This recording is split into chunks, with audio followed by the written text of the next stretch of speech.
Okay. Here we go. We're in chapter 9. Tanya. Nishmasa Doiraisa, the neshama of the Torah. The neshama of Hashem. Hashem took his neshama and put it into this book. That's what it's all about. Let's say a blessing. Baruch atah Adonai Eloheinu melech haolam shehakol neh bidvarei. Amen. Okay. Chapter 9. We have learned that the residence of the animal soul is in the heart, the left side of the heart, which is full of blood. Hi, Ronnie. Welcome back. Thank you. That's Ronnie, the rose from the rose tree. Yes. The rose from the rose tree. And therefore, all the negative characteristics of the animal soul, which we've learned about extensively in chapter 1, and so on, are conveyed from the heart, from the left side of the heart to all the limbs and organs of the body, just like your blood circulates to all the parts of your body.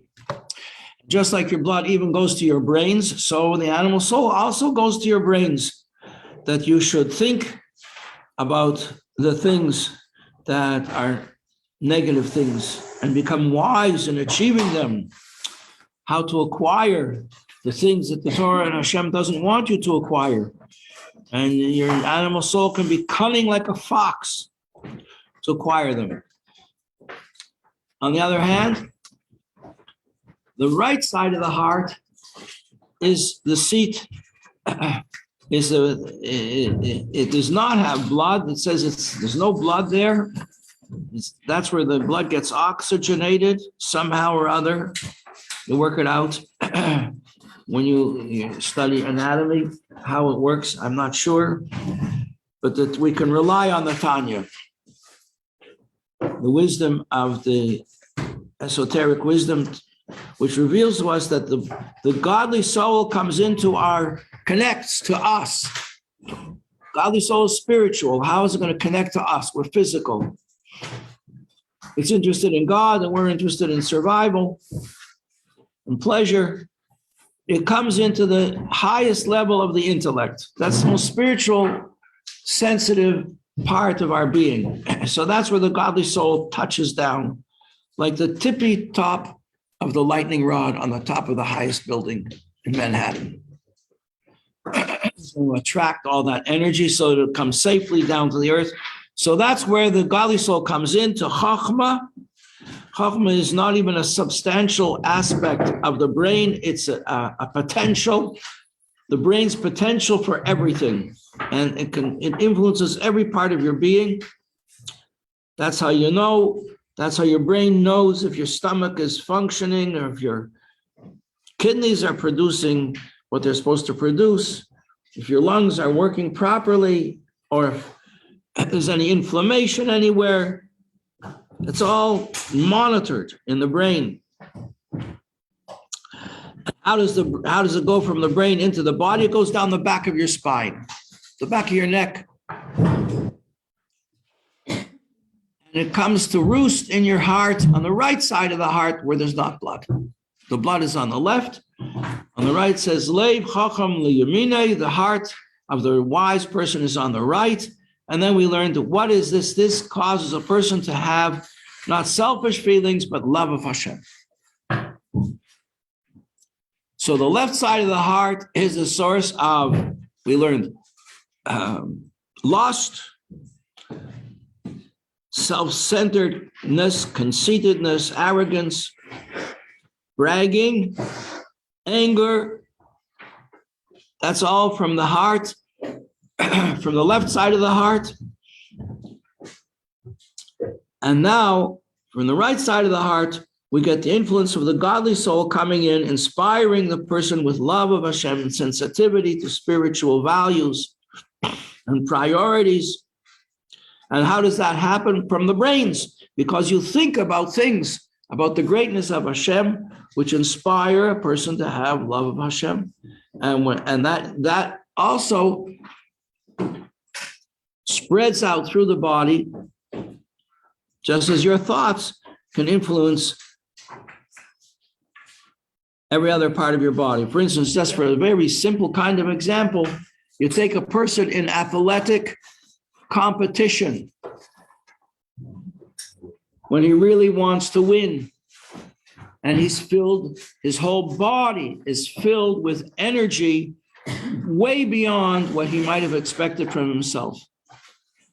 How does that happen? That happens because he's from his brain. He wants to achieve this. And the desire influences every aspect of his being. And similarly with joy, that's what we're up to now. The feeling of happiness in the heart. Which page is it exactly? Here we are. To the own.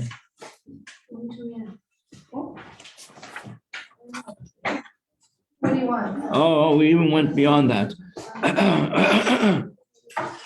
Yeah.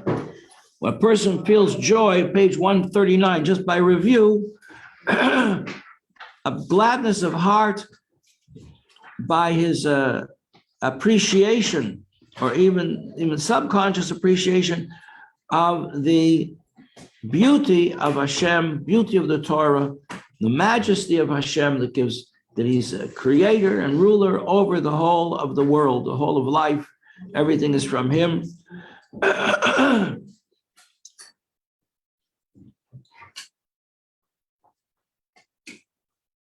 So with the eyes of his brain, the eyes of his intellect, he gazes at the glory of the King and the beauty of his infinite, boundless greatness, and his heart rejoices, as explained elsewhere. You might think, what am I supposed to look at on a day like today? The teacher said I should always look up into the sky. And to my astonishment, there was a girl, not from this class, but from the other class, it was so exuberant, running and jumping and happy, with tremendous happiness. She'd never seen snow before. She was so excited. We're very lucky. We're California, you never see snow. No. I mean, in California, these days, snow in the mountains. We're lucky that it's not cold weather. It's in the 40s. It's going up to the 50s in another day or two. It'll all melt. It's not staying on the ground. If this had been a month or two earlier, it would have been very dangerous. All the slush would have frozen and people would have been slipping and falling and hurting themselves badly. My daughter was once, when my daughter in California lives in LA, was teaching here, and there was such weather, and she was walking to teach her class, and somebody had shoveled in front of his store, a little bodega store. They shoveled it properly, but they didn't put down salt. And she was walking through the snow and doing fine. And she came to this area that had been shoveled, and he didn't put down salt, and it turned to ice. The wetness had turned to ice. She stepped on it, and whoops, her feet went out. She came down. Her elbow was smashed to smithereens. It had to be surgically repaired and a plate inserted for the rest of her life. And she went to. So we're lucky. It's warm weather. It'll snow. It'll turn to slush. It will melt. It'll be gone in a day. Sooner the better. Okay.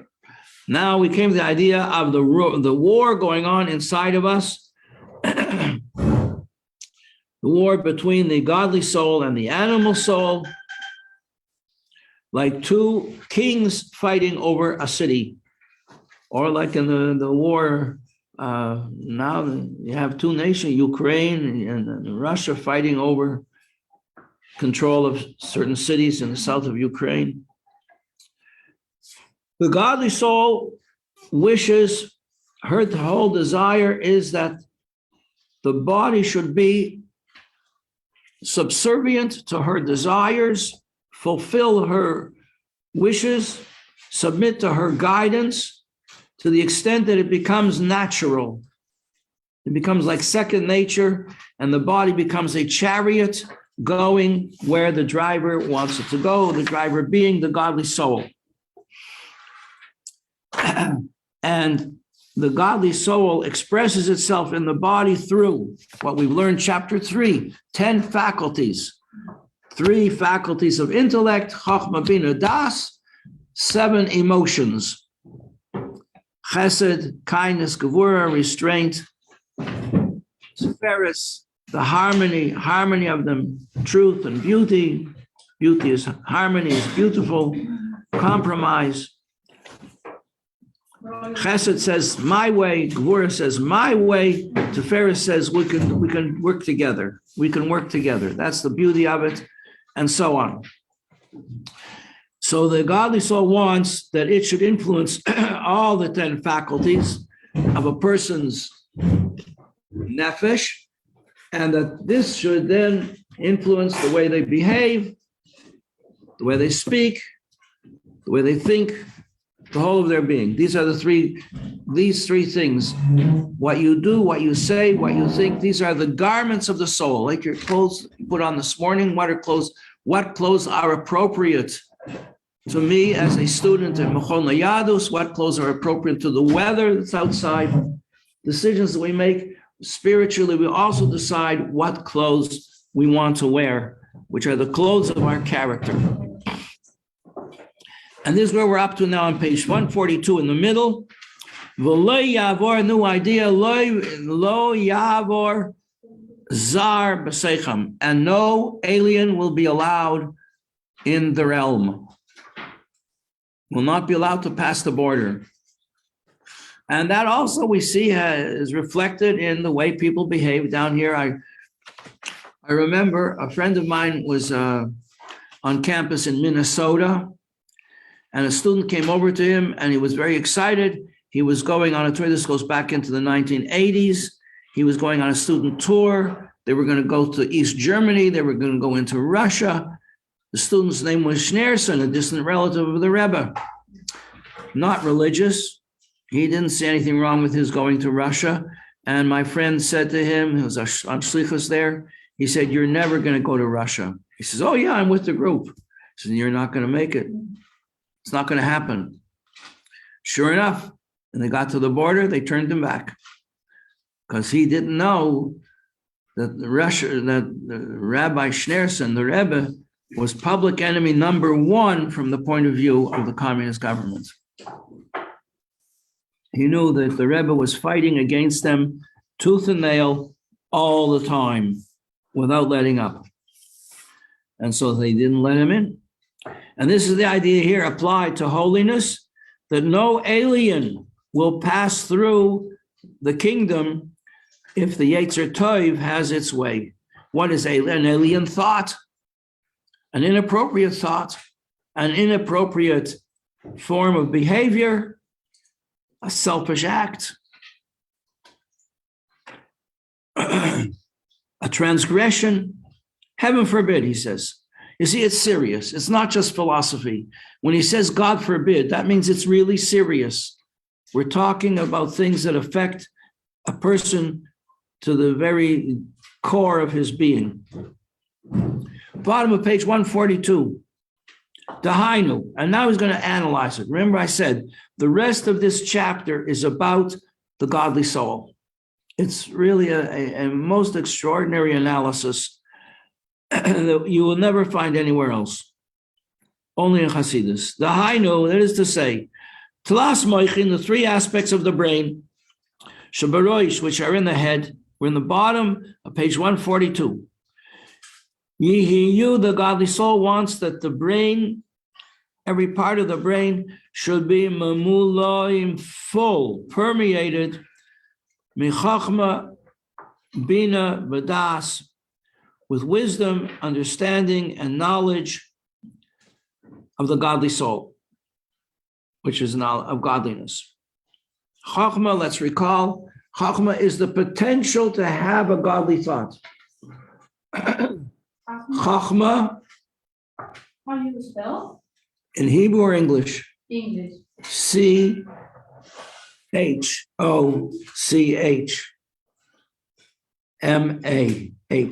Chochmah. Okay. In Hebrew, that's koach, breaks down into two words. Koach means the potential.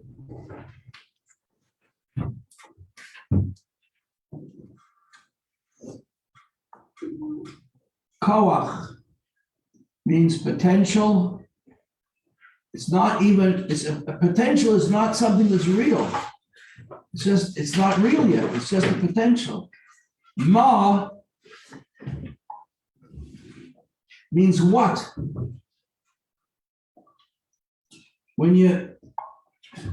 What is a thing?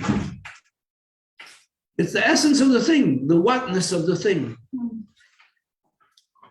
That's why it's a question word, because it doesn't have anything substantial to it. So if you want to know a thing, you're going to say, what is it? What is its essence? Really, what? And all other question words like who, what, when, where. Who, what, when, where are all statements of things we don't know. Question words are statements of what we don't know. They're positive statements. So ma equals 40 plus 5.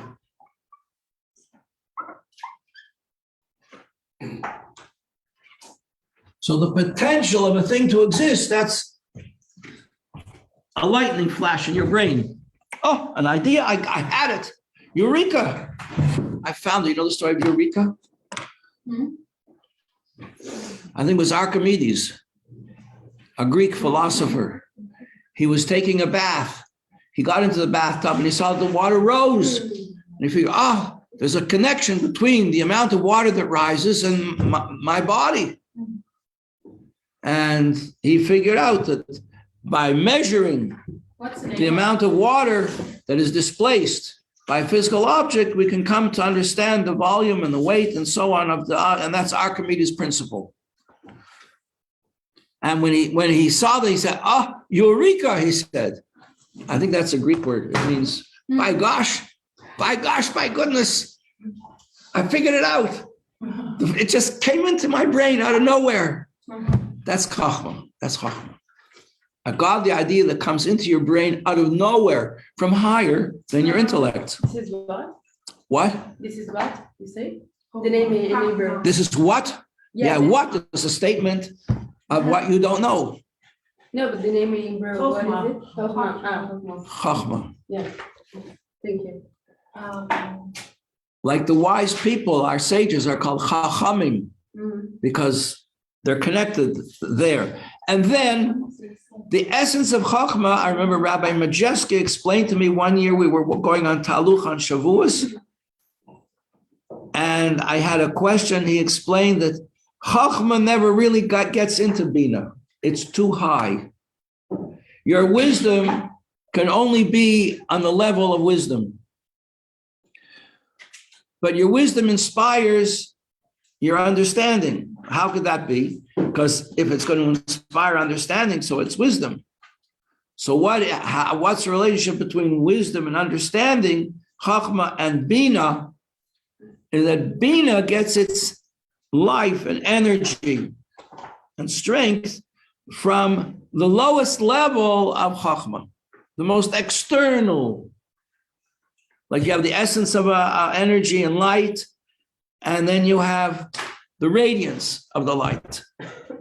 So from the radiance, the external radiance of Chachma, you get Bina. And Bina then tries to figure out, what is it? In other words, you have a flash of understanding. You say, what was that? What? Again, what? You don't know. What was your attempt to figure out what that was, what you just saw, what you just experienced, what you just perceived. Well, I'll compare it. I had a different experience like that another time, or somebody else told me about their experience, or I can see how it fits together with other things, and we build up an understanding. That's called Bina. Women are given extra Bina. Ah, she's so proud. Yeah. Women have extra bina. They're better at it. Most men cannot make a household work. It takes a lot of strength. A lot of strength. Women are tough. They're tough. They hold together a whole family. Ah, good morning. Good morning. Have you seen snow before? Yes. In Argentina, we don't have. A little bit. No, I saw a lot. Just a little bit. Una vez, Vegas. Yeah. Nosotras no. Okay. Das, what is das? So that's Bina. Bina is develops. Like a woman develops a family. A woman puts the whole house in order to make Pesach. A lot of work. A lot of work. A woman raises the children. I know a man, his wife said to him, his daughter said to him, Tati, you know, you were always learning. You were always davening. You were always talking, philosophizing. How did it come about that you have a whole family of from children and grandchildren and great-grandchildren? You know why? Because at the Shabbos table, Mommy used to say to us, Kinderlach, children, you have to know the best thing in life is to be frum. And that drummed it into our heads. And that's why you have such a lovely family. That's the power of the mother. The matriarch of the family. Okay, that's Bina. And then Das. What is Das?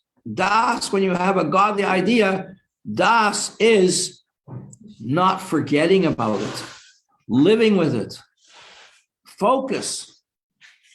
Connection. Das is connection. Like it says in the Torah, and Adam knew Chava. And they had children. What's this knowing? No, it's such a connection that you can have a child. It means intimacy with an idea. Whereas if you have an idea and you don't really know the thing, you're not connected with it, you'll behave in an inappropriate way.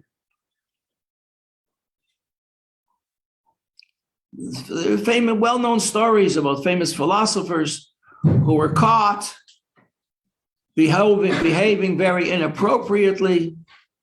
Or another kind of an example on a different level, but the same thing. Two fellas, one a student, the other his teacher. The teacher took him to hear his teacher, the teacher's teacher. And he was giving a lecture and he was smoking. The student went away very disillusioned. He said he doesn't know what he's talking about. He's talking philosophy, but he's not living philosophy. Doesn't know what he's talking about. Knowledge means being connected to the idea. Take a look at a whole book of thousands of pictures of the Rebbe. Every picture is interesting because the Rebbe is always connected to the idea. What's the idea? The idea is Ein Od Milvado, there's only God. Affected everything he did, every movement. And not just the Rebbe, other tzaddikim too. There was a great tzaddik, he was a relative, very close. Rabbi Yisroel Friedman of Rishon, the Rebbe. They said about him, if he blinked an eyelash, there was a reason, a godly reason why. So these are the three aspects of the brain. Chachma is inspiration, Bina is development, Das is focus, concentration, holding on to the idea, living with the idea. And then from there, the idea comes from your brain, down the back of your spine, into your heart. We're talking about the godly soul, so it lands in the right side of the heart. And from the right side of the heart, it spreads out to influence every organ of your body, every limb of your body, the way you move, the way you behave, the way you talk, the way you think. Page 143. And that's the goal of the godly soul. That's its aim. That's what it's striving for. That's what it's fighting for. And believe me, when I say fighting, I mean fighting. You know, the war that's going on, unfortunately, in Ukraine, it's not a joke. It's for real. It's life and death. And we have to know that this war that we're talking about here in the book is also a matter of life and death. We have an adversary, we have an enemy, and he's a real enemy, and his goal, we call him a he.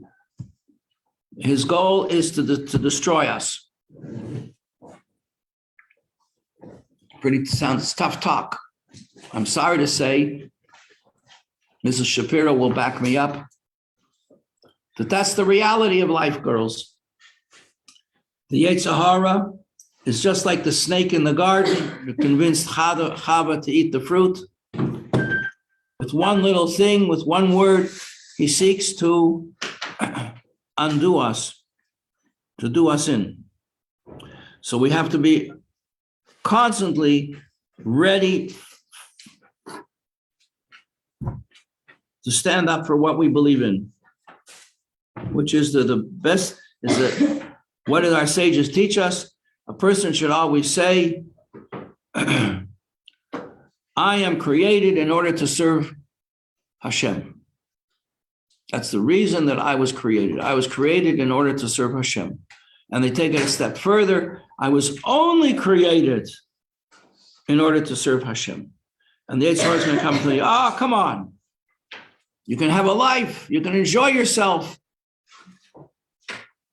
You can do all the things that are advertised in the glossy magazines. If you really want, you could. Unfortunately, he's right. You could. But that's not what you were created for. You have to remember, he is your enemy. The Yetzer Hara is an enemy, and he seeks to destroy you. Take, for example, any person who has an addiction. Anything you're addicted to, any pleasure that you say, yeah, I want to do this again and again and again. When I was a kid, when I was maybe 20, I decided to find out what it was like to smoke. The first puff of a cigarette is terrible. You cough, it's disgusting. Or somehow you make yourself get used to it. And then you, before you know it, you're doing it the whole time.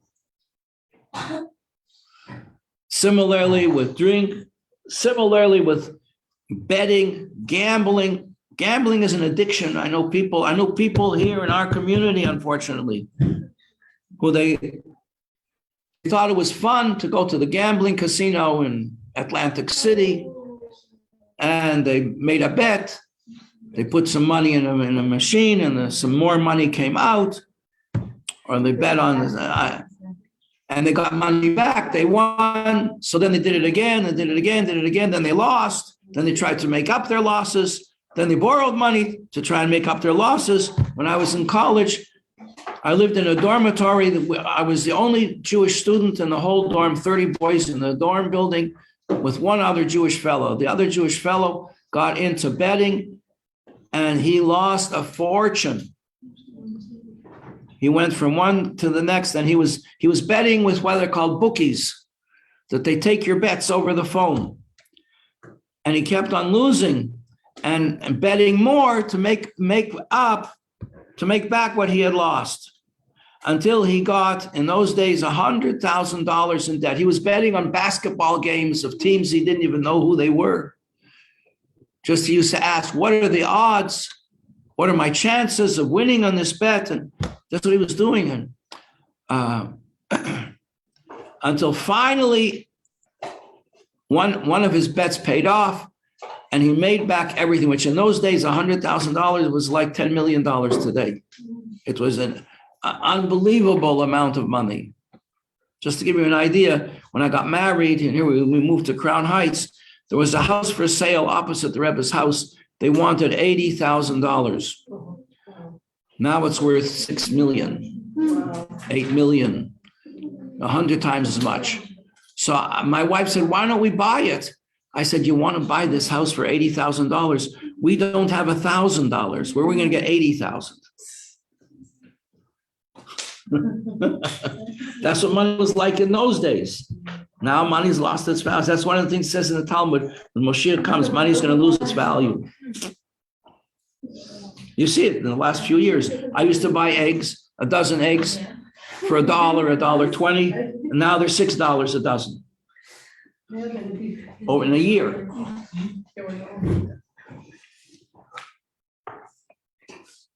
Okay, so that's Chochmah Bina Das.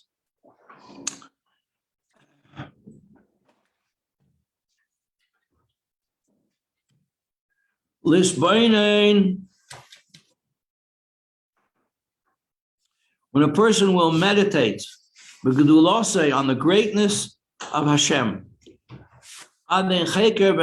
which is without any limits, without any definition that we can limit it.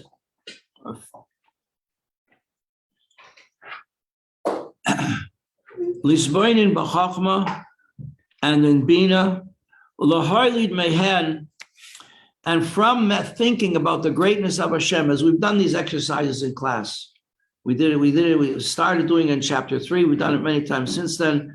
We think about everything we can think about in the physical world, how Hashem gives life to everything. And is the source of life of everything.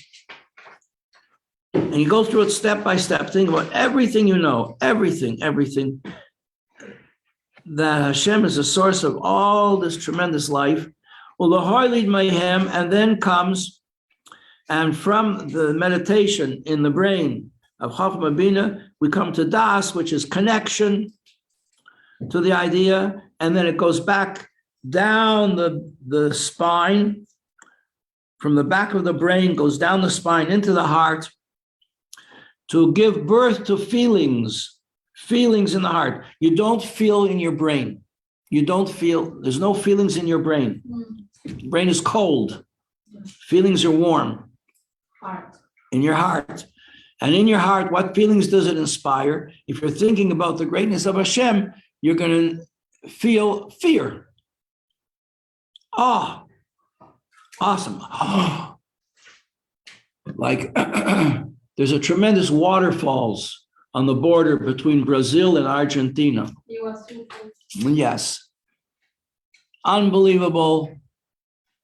You go there, you see the water pouring over the edge of the escarpment, and you feel a sense of awe. I don't want to be in that water. I would not survive because it's the tremendous power. You see there with your eyes the power of Hashem. Or here in New York at Niagara Falls, similar thing. So that gives rise to a feeling of fear in your mind, which is like, it's awesome, just tremendous. The greatness of Hashem, the power of Hashem, the greatness of Hashem. And then that awe becomes also a practical feeling of fear. Like when you're driving in a car, you drive the speed limit because you're afraid that if you're going to be a smart person, a smart boy or a smart girl, and you're going to go faster than the speed limit, you could end up having an accident. You could get hurt. Other people could get hurt. You lose a lot of money. So the fear affects the way you behave. So from awe in the mind comes fear in the heart. And after you have fear in your heart, then you have a sense of love. Well, you know what? If that's the case, I want to be on Hashem's team. I want to be with the good guys. I want to be in a system that works, where I'm going to survive, where I'm going to have what I need to have a home, to have a family, to be able to have clothes and food, place to live, be able to send my children to yeshiva to learn, to be Jewish. That's love. So that's why it says in the Torah, that these are the generations of the Jewish people. Yitzchak is the son of Abraham. Abraham gave birth to Yitzchak. Very unusual, because Abraham stands for love and Yitzchak stands for fear. So it says Yitzchak is the son of Abraham. So fear comes from Abraham. Abraham hardly does Yitzchak, and so fear comes first, then comes love, and then it says Abraham hardly does Yitzchak, and love gives birth to a higher level of fear, which is awe.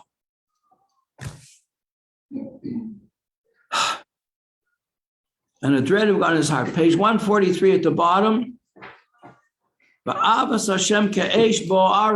And then from this desire to be connected to Hashem becomes a stronger, a growing desire, like a fire burning in your heart.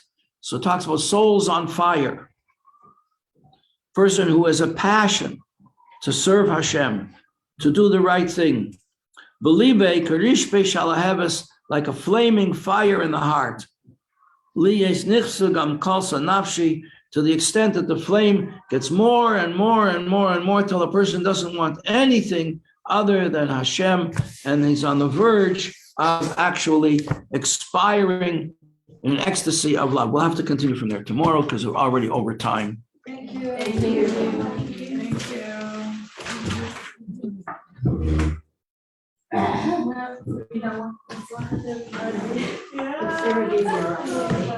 Okay. Will somebody please come and take the attendance today?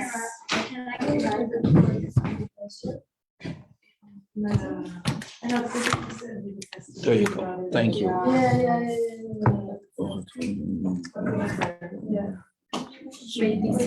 Come on. Today's 28. Okay. Tanya, Atkins, yesterday too. Oh, that's it was Wednesday. She's here. Should I put up here, like present? No, just check. Okay. Yesterday, you mentioned before. I left